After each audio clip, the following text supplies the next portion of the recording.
नमस्कार मंडळी. तर आता 2 दिवस झाले मी आईकडे येऊन आणि परवा मी आले. काल रक्षाबंधन होतं आणि आज संध्याकाळी दुपारपासून खूप पाऊस होता. आतापर्यंत आता 7 वाजता आहेत आणि आईच्या घरापासून वॉकिंग डिस्टन्सवर असलेलं हे जे भाऊंचं उद्यान आहे तिथे आम्ही मुलांना घेऊन आलो आहे. मी आधीच्या व्हिडिओमध्ये पण दाखवलं, पण आम्ही त्या दिवशी खूप उशिरा आलो होतो, ते तोपर्यंत बंद झालं होतं. तर हे त्याचं एंट्रन्स आहे आणि दोन्ही साईडला अशी फाउंटेन आहेत छान. तर मी आतमध्ये पण जाऊन दाखवते. खूप मोठं उद्यान आहे, वॉकिंगसाठी एक्सरसाईजसाठी बरेच जागा आहे. आणि एंटर केल्याबरोबर छान दत्ताचं मंदिर आहे आणि त्याच्यासमोर पण छान छोटे छोटे फाउंटेन आहे. ते सगळं मी तुम्हाला दाखवते आतमध्ये गेल्यावर. हे आहे एंट्रन्स. भाऊंच्या उद्यानाचं नाव आहे याचं आणि हे ओपनिंग क्लोजिंग टाईम दिले. मंडेला बंद असायचं आधी, पण इथे मंडे पण ओपन दिसते. सकाळी 5 ते 10ची वेळ आणि संध्याकाळी 5 ते 10 आणि सोमवारी 5 ते 8 आहे. लवकर बंद होतं सोमवारी. त्याचं टायमिंग आहे आणि नो फूड इनसाईड उद्यान म्हणून खूप स्वच्छ पण आहे. आतमध्ये बिलकुलही फूड लावू नये कारण नेहमी सिक्युरिटी तिथे असतो. तर हे असं फाउंटेन आहे आणि छोटंसं दत्ताचं मंदिर आहे. आणि आज पाऊस पडून गेला आहे तर खूप ओलं आहे. तर मुलांना तेच म्हटलं की आपण पाहून येऊ. आणि इथे कमळाची फुलं पण आले छान. सुंदर कमळाचं फूल आहे पर्पल कलरचं. तर मी, क्रिशा, अदिती आम्ही चौघंच आलो आहे. कारण वॉक करत आलो म्हणून मग आम्ही चौघंच आलो. हे छान असं फाउंटेन आहे आणि हे आहे दत्ताचं छोटंसं मंदिर.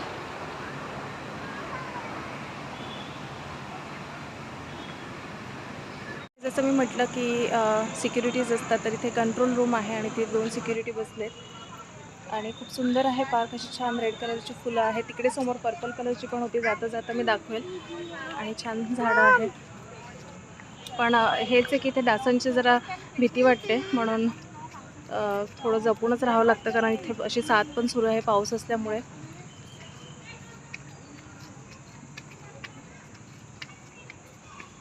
आणि इकडे जे समोर दिसतंय ते चेस बोर्ड आहे आणि तेच मी म्हणत होते की खूप मोठे मोठे चेसचे जे हे असतात टोकन्स ते खूप असे मोठे मोठे ठेवलेत.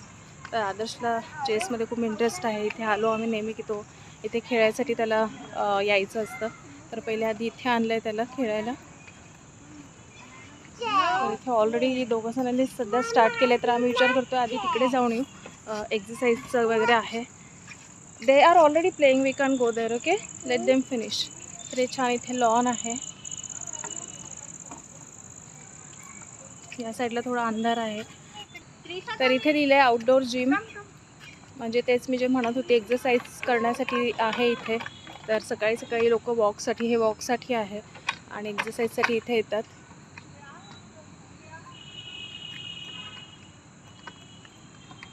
तर ह्या फुलांचा सुगंध इतका दूरपर्यंत येतोय.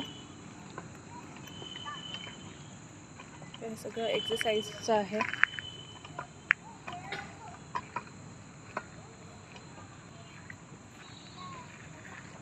सारखं आहे लेग एक्सरसाइज, ते इथे आदर्श करतोय आणि इथे क्रिशा बसली आहे. तर ही हँड एक्सरसाइज आहे. ते वरती उचलायचं, वर लिफ्ट करायचं आणि खाली परत घ्यायचं असं. तर याने हँड एक्सरसाइज होते. Swing swing swing. इथे एंटर केल्यावर इथे जे महाराष्ट्र जळगावचे जे जे काही होते, समजा कवयित्री होत्या बहिणाबाई वगैरे, तर यांची सगळ्यांची इथे माहिती आहे. भाऊ म्हणजे भंवरलाल जैन म्हणून त्यांच्या नावाने हे भाऊंचे उद्यान आहे.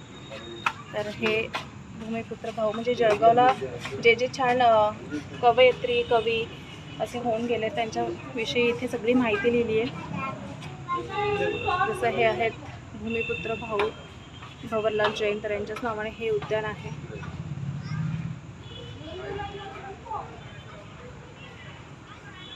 त्यानंतर इथे गौराबाई जैन आणि हिरालाल जैन हे त्यांचे आई वडील होते, त्यांच्याविषयीची माहिती आहे इथे.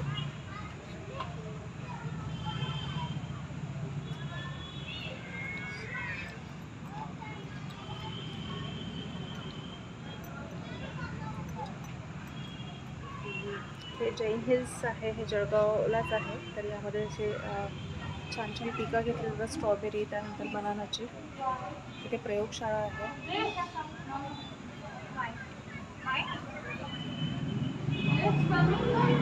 आणि ते फळांवर प्रक्रिया करून त्याच्यापासून मग स्ट्रॉबेरी पल्प, मँगो पल्प असं बनवतात. इथे त्याचे पिक्चर दिलेले आहे.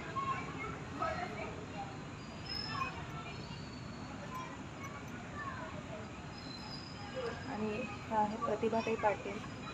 तर ह्या पण जळगावच्याच आहेत. तर त्यांचे पण इथे फोटो आहे. तर जे जे काही मोठं असं होऊन गेलेत आणि जे जळगावचे आहेत त्यांच्याविषयी इथे सगळी माहिती दिली आहे.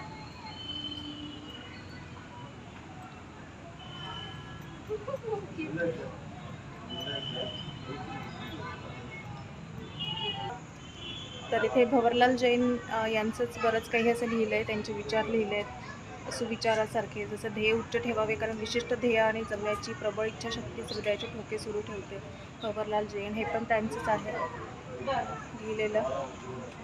इथे पण त्यांचंच आहे.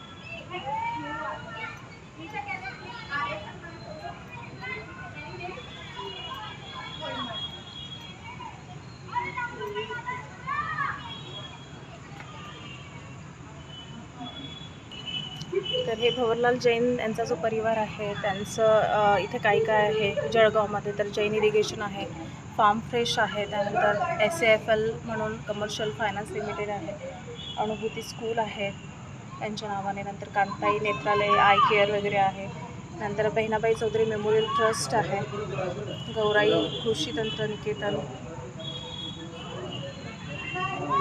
त्यानंतर गांधी रिसर्च फाउंडेशन, अनुभूती स्कूल आधीच दाखवलं. आणि ह्या दुसऱ्या साईडला हा सगळं संतांचं आहे. संत जनाबाई, संत नामदेव,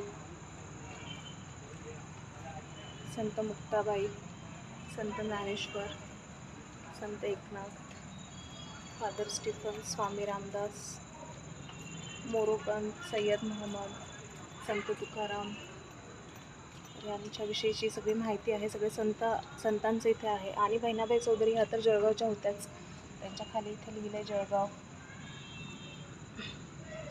जन्म जळगाव. आसोदा म्हणून एक छोटंसं विलेज आहे तिथलं आहे. केशवसुत पण जळगावचेच होते. फैजपूर भडगाव असं इथे तालुका प्लेस आहे, तिथले आहेत. त्यानंतर हे बालकवी हे पण जळगावचेच आहेत. धरणगाव म्हणून तालुका प्लेस आहे तिथले. त्यानंतर साने गुरुजी हे मला माहिती नव्हतं, हे आताच मला माहिती पडलं की हे पण जळगावचे आहे. अमळनेर म्हणून तालुका आहे तर जळगावजवळ, तर तिथले आहे साने गुरुजी.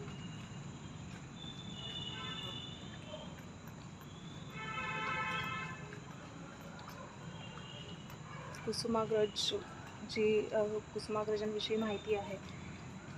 करंदीकर, बिंदा करंदीकरविषयी माहिती आहे.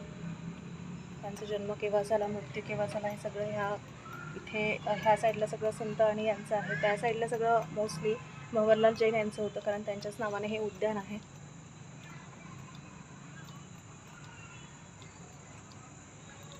तर हे सगळं बघण्यासाठी पण लोक इथे येतात.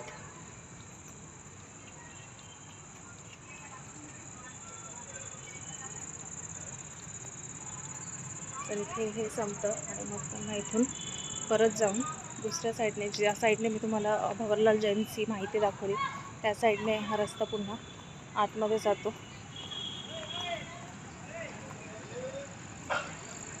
ह्या साईडचं मी तुम्हाला दाखवलं, सगळी इन्फॉर्मेशन आहे. चेस बोर्ड आहे तिथे, नंतर एक्झरसाईजचं आहे.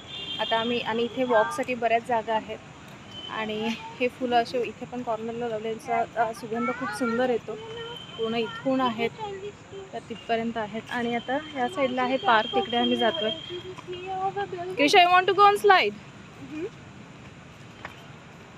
तर हे इतके सगळे असे फुलं आलेत, मला यांचं नाव आठवत नाही एक्झॅक्टली काय ते, पण याला खूप जास्त छान सुगंध असतो. इथे असे CCTV कॅमेराज पण लावलेत, म्हणजे खूप सुरक्षित आहे हे पार्क. इथे बरेच बेंचेस वगैरे टाकले आहेत बसण्यासाठी आणि खूप लहान मुलांसाठी 5 वर्षापर्यंतसाठी वेगळा एरिया बनवला आहे त्यांनी. आणि इथे मोठ्या मुलांसाठी आहे. झाडंच खूप लावली आहेत त्यामुळे उन्हाळ्यात वगैरे असं छान वाटतं इथे. गरमीत जेव्हा येतो पण अशी संध्याकाळची वेळ असली की थोडं डासांचंच इथे हे असतं, टेन्शन असतं, कारण डास खूप आहेत पाऊस पडून गेला असल्यामुळे. तर घरात खूप गरमी होत होती म्हणून आम्हाला वाटलं थोडंसं बाहेर वॉक करतो, पण इथे पण खूप जास्त गरमी होते. तर मुलांचं खेळून झालं, आता मी उद्यानाच्या बाहेर निघालो आहे. तर इथे रगडा पाणीपुरी मिळते, तर तिथे रगडा पाणीपुरी खायची. पाऊस पडल्यामुळे काहीच इच्छा होत नाही आहे, पण एक प्लेट आता आम्ही खातो आणि मग वॉक करत घरी जातो. तर इथे आलो आहे आम्ही पाणीपुरी खाण्यासाठी. तर इथे रगडामध्ये पाणीपुरी देतात, दहीपुरी आहे, पाणीपुरी आहे आणि हे आहे कचोरी वगैरे आहे. तर इथे जळगावला असं एक देत नाही, जसं अहमदाबादला अकोल्याला देतात. हे पूर्ण असं प्लेटमध्येच बनवून देतात पुऱ्या. तर मीडियमच आम्ही घेतो, कारण तिखट जास्त तिखट असेल तर मीडियमच सांगितलं त्यांना. आणि बाजूलाच आहे आईस्क्रीमचं आणि कुल्फीचं आहे, जिथून आम्ही काल परवा आईस्क्रीम आणि कुल्फी घेतली होती. तर आदर्श आणि कशा पाणीपुरी खायला नाही म्हणतात, तर इथून आईस्क्रीम आणि कुल्फी घेतो, त्यांच्यासाठी जातो. तर आताच आम्ही घरी पोहोचलो. तर आज मुलांना मी थोड्या वेळ बाहेर घेऊन गेली होती, कारण घरात त्यांना पण बोर होत होतं आणि दुपारी खूप जोरात पाऊस आला 3 ते 5 आणि लाईट पण गेली होती. लाईट परत आली आणि मी रेडी वगैरे झालो आणि पार्कमध्ये गेलो आणि आता येता पण लाईट गेलेली होती. आत्ता घरी पोहोचलो आणि लगेच लाईट आले. तर आता 8:30 होत आहेत आणि आईच तेच विचारते की काय करू जेवायला म्हणून. तरी ते कपडे पण वाळू घातलेले दिसत असतील, कारण खूप जोरात पाऊस चालू आहे आणि काल पण असंच संध्याकाळी राखी बांधायच्या वेळेस जोरात पाऊस आला होता. तर आईला म्हटलं फोडणीची खिचडी कर, तिच्या हातची फोडणीची खिचडी आवडते आणि सगळं खूप पोट भरून जेवण झालं होतं. आता पाणीपुरी वगैरे खाऊन आलोय, तर आईला म्हटलं खिचडीच कर. तर आजच्या ह्या छोट्याशा ब्लॉगमध्ये मी इथलं तुम्हाला भाऊंचं उद्यान दाखवलं, जे इथलं वन ऑफ फेमस उद्यान आहे.